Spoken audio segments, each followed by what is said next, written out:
Going into round 3 of the candidates, 3 players shared the lead. Pragnananda, Sindarov and Caruana. Now Prag and Sindarov played against each other, and that was an absolutely cracking game. I'm going to be showing that to you a little bit later. In this video, I'd like to look at the game between Caruana and Wei Yi. So Fabiano Caruana, very good start, win and a draw. Playing with white, and his opponent Wei Yi has had 2 solid draws so far. And a lot of people said that, you know, maybe he's just a little bit too solid. But, well, you know, anything can happen. And indeed, it did happen in this game.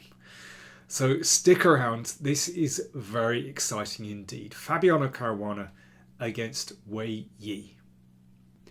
Knight f3 from Caruana. And it's a solid start from both players. A kind of reti. There's the fianchetto. Symmetrical so far. And now d5 from Wei Yi. So he breaks the symmetry. It's a well-known position. And here white has several possibilities. If you want to play very solidly, you can just castle. I notice in my database there's a game between Reti and Rubinstein from 1925 where the castles was played. h4 is quite trendy, that's not bad. But Caruana goes for queen a4 check. So a slightly disturbing move. If, let's say, bishop d7, then queen c4 hits lots of things, and you know b7 is potentially a target. So Wei Yi played unpretentiously with knight c6 and knight g5. So all these points are a little bit sensitive. I mean, obviously the d5 knight is attacked. Now e6 is possible, and that's kind of the normal move. But in fact, Wei Yi plays a novelty, knight b6. It looks like a pretty normal move, attacking the queen. So why haven't players risked this before? Well, it's because of this. Bishop takes knight. Queen takes pawn, check. And queen takes c5. So it's a double pawn gambit. White is 2 pawns up, but it was quite clear that Wei Yi was in his preparation. He was moving quickly, whereas Caruana, well, he thought 8 minutes before capturing on c6. I mean, one question, let me just go back one move. Does white have to take the second pawn? You know, you could dive back here, but there's no doubt that black has very reasonable compensation with queen c8.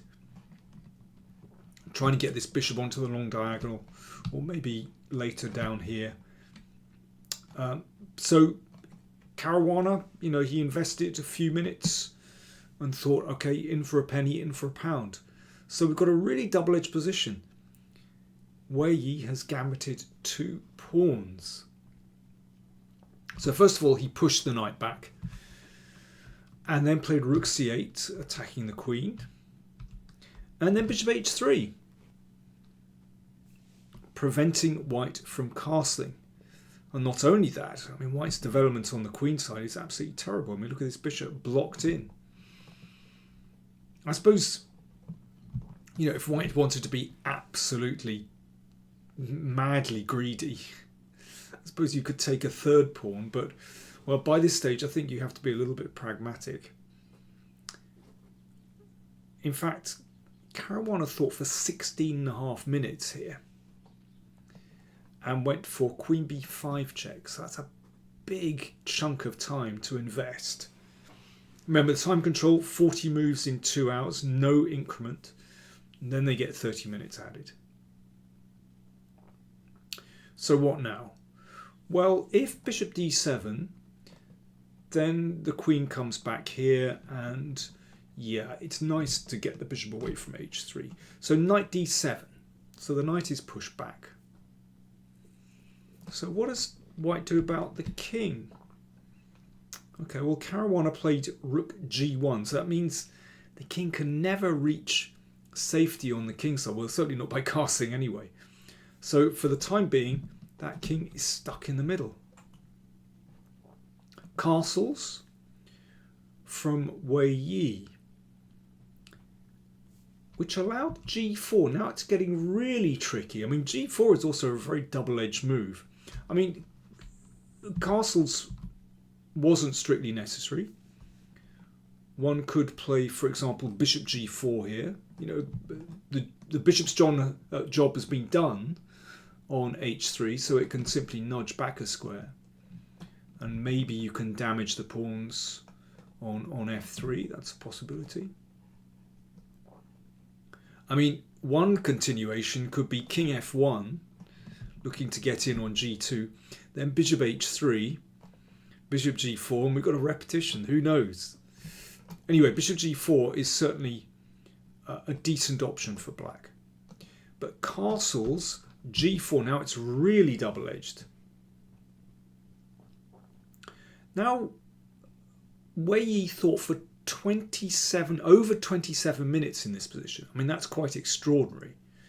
27 minutes. So it's clear that by this stage he was out of his preparation.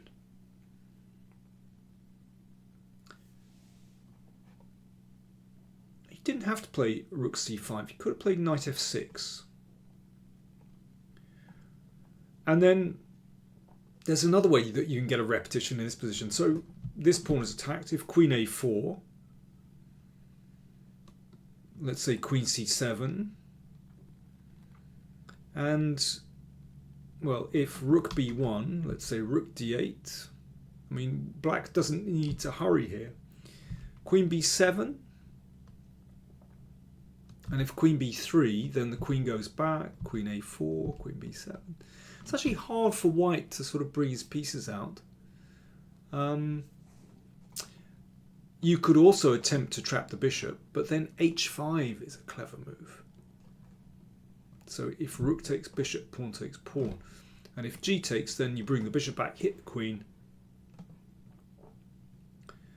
and only then take on h5. And that's improved black structure. It doesn't look so nice. So anyway, knight f6 is a decent move for black. But instead of that, rook c5, hitting the queen. I think we're going to have a think and drink moment here, actually. So, you have a think, I'll have a drink of my lovely Yorkshire tea. How do you play here with white? You're under severe pressure, and it's quite clear that you've fallen in some preparation. So how do you respond as white? White plays. See you in a moment. Do you want to improve your chess? Get access to live masterclasses with yours truly? Then subscribe to patreon.com/PowerPlayChess, and for just $25 a month, you get a newsletter with a test game, calculation puzzles, a monthly opening survey, access to an archive with over 100 opening surveys. And you can join in live masterclasses exclusive to patrons, where you can ask me questions directly over Zoom. All for only $25 per month. Do subscribe to patreon.com/PowerPlayChess and join the club. The best move for white in this position is to play queen b3. I mean, the queen has a lot of options, but this is really the best. Why? Well, there is a hidden idea behind this move. Now, this is still a playable position for black, but it's starting to turn. Wei Yi, again, big think, 21 minutes over knight e5, but this was a clear blunder. After knight takes knight, rook takes knight, white's playing win. Knight d1. Wow. The queen hits the bishop and it's totally trapped. I mean, what a weird winning move. Putting the knight back. This is only move 19. Extraordinary. I mean, there really is nothing for black to do. You can give up the piece for a pawn. But White's king is so solid, it's going to be possible to unravel, unwind, and bring the pieces out. In this position, bishop takes was possible, but then knight e4 hits the rook and hits the bishop. By the way, coming back to this position, after queen b3 takes, instead of knight d1, rook g1 is, rook g3 is possible, but this is still tricky after queen a8. It's a weird move, looking to get here. Yeah, rook takes bishop, queen h1 mate wouldn't be too clever. In fact, it's still better for white, but this is very tricky. But knight d1, I mean, that really is a clean knockout. Wow. Wei Yi said, yeah, he got his preparation and he prepared this double pawn sack, but he'd just kind of forgotten details and he was having to sort of rethink everything. Caruana had never seen this before, and I think he played very bravely actually. He certainly didn't need to accept the two pawns. You know, he could have gone back with his queen. But I think it shows, you know, he's confident. It takes a lot of guts to go in for that, especially when you know that your opponent has prepared it. So I'm not going to give you the standings after this game because I want to show you the Prague against Sindarov game first.